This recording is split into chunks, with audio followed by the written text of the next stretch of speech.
Hi, now we have a topic today which is called adjectives. It's a very mini little topic that I've chosen now, adjective, and the two adjectives that are commonly used to differentiate the degree format is comparative and superlative.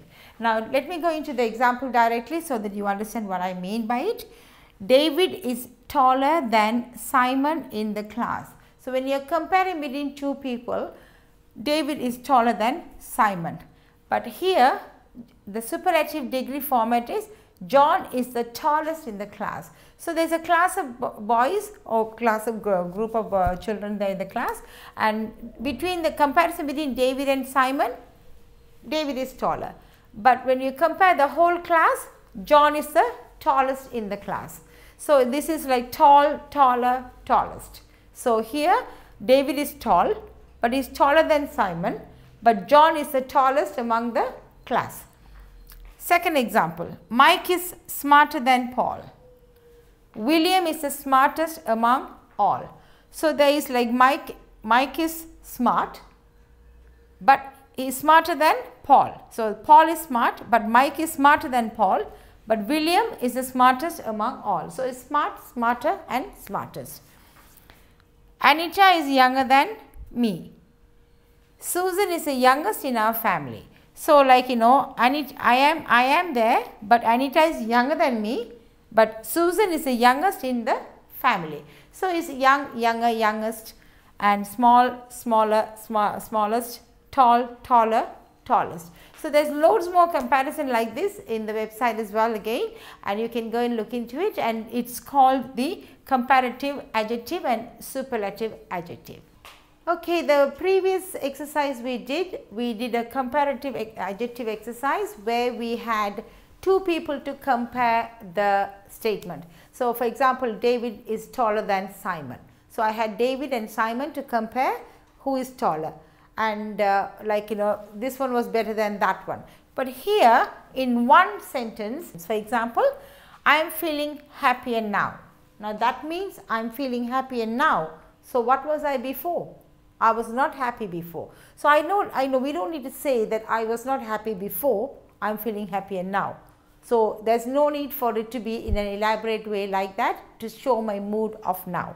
So I am feeling happier simply explains that I am happy now, I was not happy before. So that is a comparative adjective here which comes in one line but explains two different moods that I was in.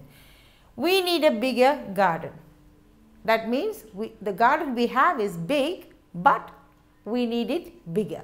So in the previous exercise I would have said that we have a big garden, but we need a bigger garden. But here we need a bigger garden explains that what the garden I have now is smaller and we need to make it bigger. They want a better maid. They have a maid who is good, but they want a better maid. So so instead of saying they have a better maid, but they need a better maid, no, we don't need to have it like that. They want a better maid explains that the maid they need to employ needs to be better than the one they already have. The music volume is louder. So the music volume was loud before, but it's been increased to become louder. So again, we don't need to compare the previous volume to it. The volume present explains what the volume was before. His health insurance is costlier. Health insurance generally is pretty costly, depends on the insurance policy that we have, but now the insurance has become more costlier. So by reading one sentence, you would understand the past of what it was to the present what it's become. So this is called the comparative adjective, which is very commonly used and in talking English and writing English, and I hope this mini little exercise was helpful to you. See, if you remember the previous one we spoke about, the example I gave was one of the examples that we need a bigger garden. So the hidden part of it was the garden is big as it is, but we need more space, so we need a bigger garden. Now here the very similar exercise, but here the comparative adjective adding on and. So it's and is always a bridge. So adding on and to explain. So here the balloon got bigger and bigger. So, we were blowing the balloon, it's getting bigger and bigger and bigger. So, it's getting bigger and bigger. So, here like you can see, it's happening, there's nothing hidden because it says the balloon is getting bigger and bigger. So, you are just saying, if it was a previous way of explaining, I would have said the balloon got bigger. That means it was getting bigger, it was big, it's getting bigger. Here we are saying like openly, there's nothing hidden, it's an open statement, the balloon got bigger and bigger. So, like the changes has happened in a very short span.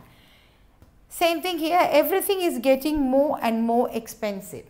So, like cost of living is expensive as it is, but it's getting more and more expensive. So, it's more and more. And again, it's happening like, there's nothing, no hidden agenda here like the previous way, but you can see that the expenses has been with the word and to express that it's getting more and more.